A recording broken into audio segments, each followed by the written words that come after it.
Good morning, everyone. Today, our topic is instantaneous velocity and instantaneous speed. So, these are the topics of discussion today. Let us start without wasting time. Let me arrange all these things first of all. Okay, so that they will not disturb us anymore. Okay, so now we can start. We are all ready with all the things. So the topic is instantaneous velocity and instantaneous speed. First of all, I will tell you that what is the meaning of this word instantaneous. Okay, instantaneous word का meaning क्या है? Instantaneous word का जो meaning मतलब ये सबसे पहले तो बात ये कि शब्द आया कहाँ से. ये शब्द आया इंस्टेंट वर्ड से. एंड इंस्टेंट वर्ड का मतलब क्या होता है? At any what you can say at any time. At any time. Yes, instant word is related to any instant of time. Okay, किसी भी इंस्टेंट पर, किसी भी क्षण पर, अगर हम हिंदी में कहें तो किसी भी क्षण पर कितनी वेलोसिटी है, किसी भी टाइम पर कितनी वेलोसिटी है, कितनी स्पीड है. Okay, at any point, at any time instant. So उसको हम क्या कह रहे हैं? उसको हम कह रहे हैं instantaneous speed and instantaneous velocity. Okay, so let us come to its definition and see what is it. Okay, you can see here. Yes, you can see here the velocity at an instant. The velocity at an instant is defined as limit of average velocity. That means जो भी हमने average velocity पढ़ी थी उसको क्या कर देंगे? हम उस average velocity पर लिमिट लगा देंगे. As the time interval delta T becomes infinitesimally small. मतलब आपने ये पढ़ाया ना कि एवरेज वेलोसिटी होती है delta x upon delta T. तो आपने इसमें क्या कर दिया? आपने इसमें लिमिट लगा दी है. इसमें लिमिट आपने फिक्स कर दी, इसकी लिमिट बांध दी है कि भाई ये फार्मूला अब हम कब लगाएंगे? जब लगाएंगे जब डेल्टा टी क्या होगा? टेंड्स टू ज़ीरो होगा. इस एरो का मतलब है कि tends to zero. Tends to zero मतलब डेल्टा टी की वैल्यू लगभग जो है ज़ीरो के आसपास होगी. ठीक है, ये इसका मतलब है. ठीक, चलिए आगे हम समझते हैं इसमें. देखिए, इसको हमने तो यही क्या हो जाएगा? आपका फार्मूला हो जाएगा इंस्टेंटेनियस वेलोसिटी का. The formula of instantaneous velocity will be equal to limit delta t tends to zero of average velocity. ठीक है, एवरेज वेलोसिटी की जो आप लिमिट कर देते हैं as the time interval delta T becomes infinitesimally small.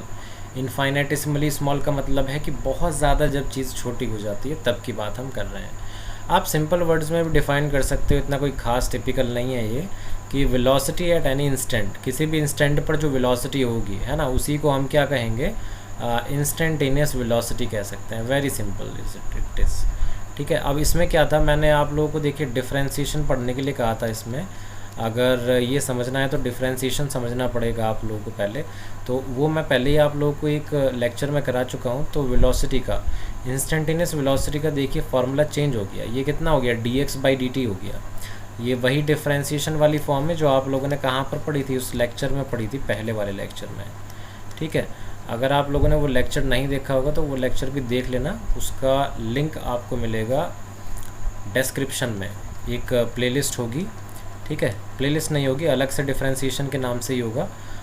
तो वो वीडियो आप देख लेना, उसमें आप लोगों को समझ में आ जाएगा. बहुत मतलब थोड़ा सा एक मतलब बेसिक आइडिया होना चाहिए डिफ्रेंसीशन का. एलिमेंट्री कंसेप्ट हमने पढ़ा था. कोई ऐसा कोई बहुत भारी किस्म के फॉर्मूले नहीं पढ़े थे क्योंकि हमें उतना चाहिए ही नहीं फिज़िक्स में. वो सब आपको कहाँ पढ़ना है? मैथ्स में पढ़ना है. फिज़िक्स में आपको बहुत आसान चीज़ पढ़नी है बस. तो जितना पढ़ना है उतना ही बस हमने वहाँ पर जितना आना चाहिए उतना ही हमने पढ़ा था. तो ये जो फार्मूला है यहाँ पर देखिए, आप लोग देख रहे होंगे इस फार्मूले में देयर इज़ नो लिमिट. जैसे भाई हमने यहाँ दिखा रखा था कि लिमिट लगा रखी है, यहाँ पर तो कोई लिमिट नहीं आ रही है. तो क्या होगा कि इस फार्मूले के अंदर ये लिमिट क्या कर दिया आपने? इंट्रोड्यूस करने के बाद ही ये फार्मूला आया है. ये जो लिमिट थी delta t tends to zero, आपने एवरेज वेलोसिटी के फार्मूले में इसको इम्प्लीमेंट कर दिया. और इम्प्लीमेंट करने के बाद ही आपके पास क्या आया है? ये आंसर आया है. देखिए, इसमें आपने क्या करा? फार्मूले में डेल्टा को डी से यहाँ पर रिप्लेस कर दिया. तो यहाँ पर डेल्टा हम यूज़ कर रहे थे एवरेज वेलोसिटी में, और ये हम तब करते हैं जब जो चेंज हुआ करता है वो सिग्निफिकेंट होता है. सिग्निफिकेंट का मतलब है कि आप उसको मेज़र कर सकते हो, इतना होता है. मतलब मेजरेबल होता है, ये भी आप कह सकते हो. और ये डी का मतलब क्या होगा? डी का मतलब भी होगा चेंज से. लेकिन ये जो चेंज होगा ये क्या होगा, इनसिग्निफिकेंट होगा, मतलब ये इतना कुछ खास मेज़र नहीं कर सकते आप इसको, है ना। तो वहाँ पर हम चेंज को किससे रिप्रेजेंट करेंगे, डी से रिप्रेजेंट करेंगे। इस डी को हम यहाँ पर डिफरेंशियल ऑपरेटर भी कहते हैं, ठीक है, डिफरेंशियल ऑपरेटर भी कहते हैं। बहुत छोटी छोटी चीज़ें हैं, मतलब एलिमेंट्री कंसेप्ट जो हमने पढ़ा था उस दिन डिफरेंशिएशन में, वहाँ पर हमने ये सब चीज़ें पढ़ रखी हैं। सो लेट अस मूव फॉरवर्ड, आगे चलते हैं, आगे देखते हैं इसमें क्या क्या चीज़ें हैं। ओके, तो ग्राफिकली समझा रखा है, ग्राफिकली ऐसा कुछ खास नहीं है समझने के लिए जो हमें यहाँ पर पढ़ना पड़ेगा। मैं इसको 1 मिनट जूम आउट कर देता हूँ, थोड़ा समझ में आएंगी चीज़ें कि कहाँ पर हैं हम। ठीक है, तो ये सब दे रखा है, ये एक्सप्लेनेशन है इसकी। पढ़ना चाहें आप पढ़ लीजिएगा, ना पढ़ना चाहें मत पढ़िएगा, ऐसी कोई ख़ास चीज़ नहीं है। जो इम्पॉर्टेंट चीज़ है उस पर हम फोकस करेंगे यहाँ पर, क्योंकि इतना टाइम नहीं है हम लोगों के पास। Already we started, our session started late. The position of an object, ये क्वेश्चन है बच्चों, इस क्वेश्चन की हेल्प से थोड़ा समझने की कोशिश करिएगा। That how can we find out differentiation, sorry, how can we find out instantaneous velocity. Okay, so let us try this. Let us read question. Position of an object moving along x axis, तो कोई object है वो x axis की तरफ move कर रहा है and position is given, x is equals to a plus b t square. ये इस तरीके से कुछ पोजीशन दे रखी है। यहाँ पर ए की वैल्यू है 8.5 meter and the value of b is 2.5 meter per second square. T दे रखा है कि ये सेकंड में है, मतलब टाइम ही होगा, सीधी सी बात है। What is its velocity at t equal to 0 second. तो टी इक्वल टू 0 सेकेंड पर आपको क्या करना है, वेलोसिटी बतानी है। आपको दे क्या रखा है, डिस्प्लेसमेंट, यानी कि पोजीशन दे रखी है आपको। जब भी आपको पोजीशन से पोजीशन दे रखी हो, है ना, पोजीशन किसके टर्म्स में दे रखी हो, टाइम के टर्म्स में दे रखी हो, टी के टर्म्स में। देखिए जैसे यहाँ पर आपको दे रखी है ना, इस एक्सप्रेशन में टी। तो तब आपको क्या करना है, तब आपको पोजीशन से वेलोसिटी पता करने के लिए क्या अप्लाई करना होगा, आपको इंस्टेंटेनियस वेलोसिटी का फॉर्मूला अप्लाई करना होगा, विच इज़ dx/dt।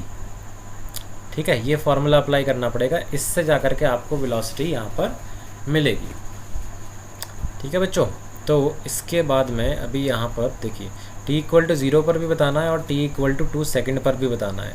उसके बाद एवरेज वेलोसिटी भी बतानी है हमें इस क्वेश्चन में। ठीक है, और वो कब बतानी है, t इक्वल टू 2 से लेकर के t इक्वल टू 4 सेकेंड तक, यहाँ पर ये एवरेज वेलोसिटी भी बतानी है। याद रखिएगा, जब आपको एवरेज वेलोसिटी बतानी है, ठीक है, तब आप ये इंस्टेंटेनियस वेलोसिटी वाला फार्मूला नहीं लगाएंगे। तब आप कौन सा फार्मूला लगाएंगे, तब आप एवरेज वेलोसिटी का ही फार्मूला लगाएंगे, which is delta x upon delta T. और जब आप delta x upon delta T करेंगे तो आप कोई भी डिफ्रेंसिएशन नहीं करेंगे, डिफ्रेंसिएशन आप कहाँ करेंगे, जब आप इंस्टेंटेनियस वेलोसिटी या स्पीड पता करने जा रहे हैं। तो पहले हमें इंस्टेंटेनियस वेलोसिटी पता करनी है, तो चलिए देखते हैं। यहाँ पर मैं आपको यहीं पर समझा दूंगा, देखिए, है ना, क्वेश्चन का जो सॉल्यूशन दे रखा है यहीं पर मैं आप लोगों को समझा दूंगा।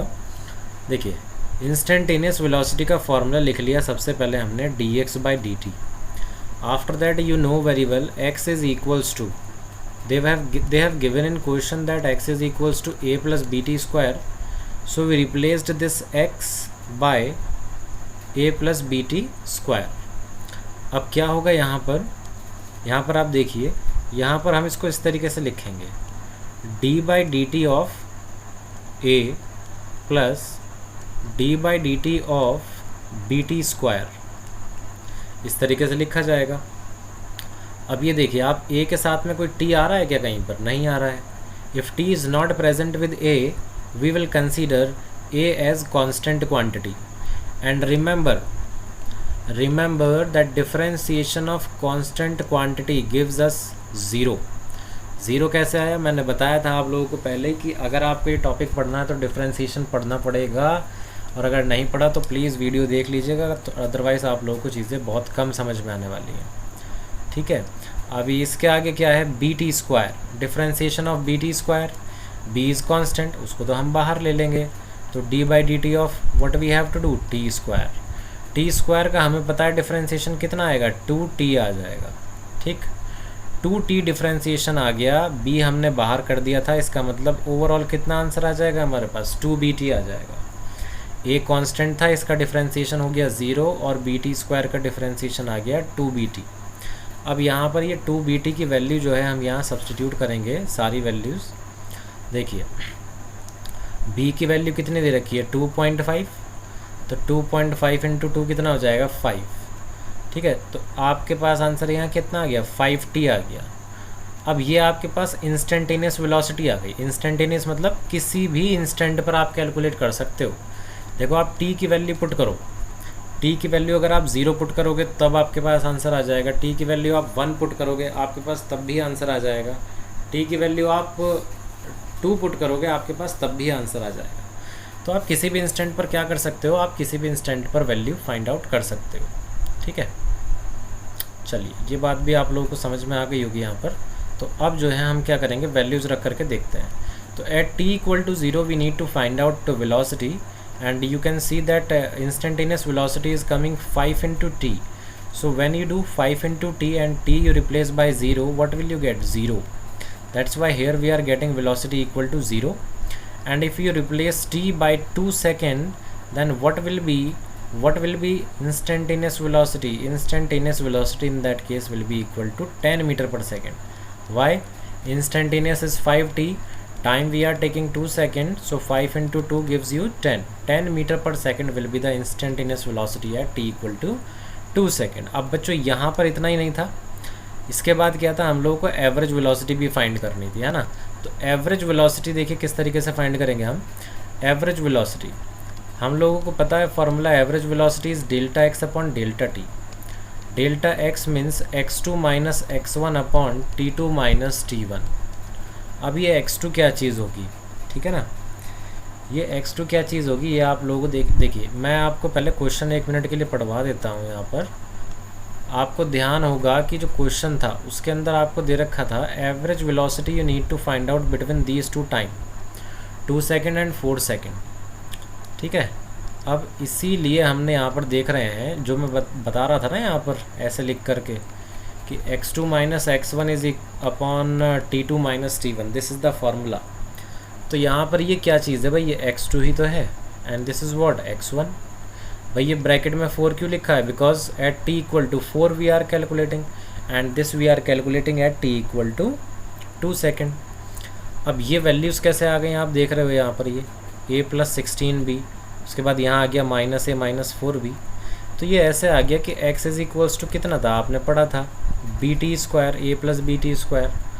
आप यहाँ पर t की जगह पर 2 पुट कर दो तो आपके पास x2 आ जाएगा, t की जगह पर 4 पुट कर दो आपके पास x4 आ जाएगा।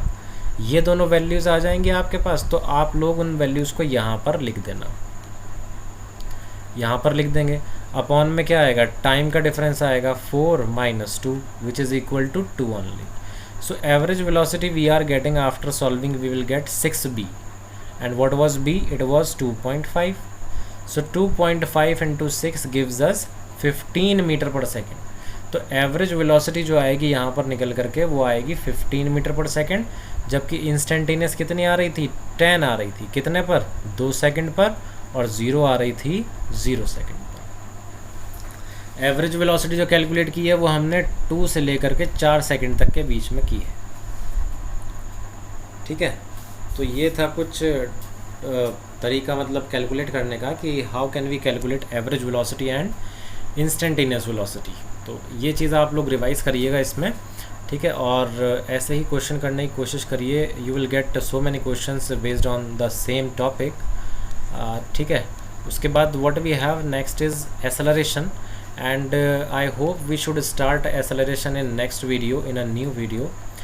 तो अभी फ़िलहाल मैं आप लोगों को इतना बता देता हूँ related to acceleration कि acceleration क्या है। if suppose there is a body and in that body if its velocity is changing, if its velocity is changing with change in time, then this body will surely have some acceleration। तब इस body के अंदर क्या होगा, acceleration कुछ ना कुछ ज़रूर होगा। अभी बस इतना ही पढ़ेंगे इस एक्सेलरेशन के बारे में, otherwise in detail we will study in the next coming video. Till then you take care and keep revising. Thank you very much.